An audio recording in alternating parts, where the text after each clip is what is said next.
తాజా 30 అన్న ఎన్టీ రామారావు గారు పార్టీ స్థాపించినప్పటి నుంచి ఏ రోజు కూడా కాంగ్రెస్ వ్యక్తులు మరో పార్టీ వ్యక్తులు ఈ పార్టీలో తీసుకొచ్చినటువంటి సందర్భాలు ఈ తెలుగుదేశం పార్టీలో లేవు. అయితే దీనికి ఆజ్యం పోసింది మీ తండ్రి రాజశేఖర రెడ్డి గారు కాదని నేను అడుగుతా ఉన్నా.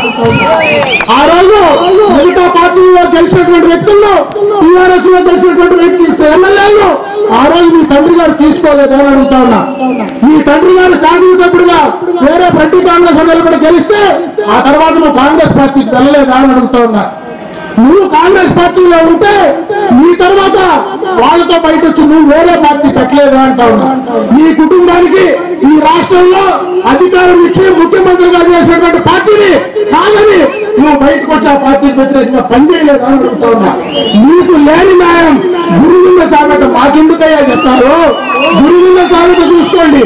నీ కింద ఏముందో ఒకసారి చూసుకొని మళ్ళీ మాట్లాడే ప్రయత్నం చేయండి. కానీ లేదంటే మాట్లాడితే చూసుకొని ఊరికే ఉండడానికి నేనేమి కాంగ్రెస్ పార్టీ పెరిగినాడు కాదు. నా రక్తం తెలుగుదేశం పార్టీలోదే. ఎన్టీ రామారావు ఆశయాలతో నేను వచ్చా. నా రక్తము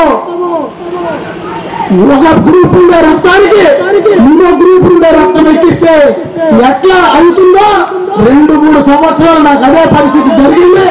కాబట్టి నా గ్రూపు నా రక్తం తెలుగుదేశం పార్టీ పచ్చగానే వస్తుంది కానీ వేరే రాదని గుర్తుపెట్టుకోండి. Thank you viewers. ఈ వీడియో మీకు నచ్చితే లైక్ బటన్ టచ్ చేయండి. తాజా 30 ఛానల్కు సబ్స్క్రైబ్ చేయండి. మీ మిత్రులకు షేర్ చేయండి.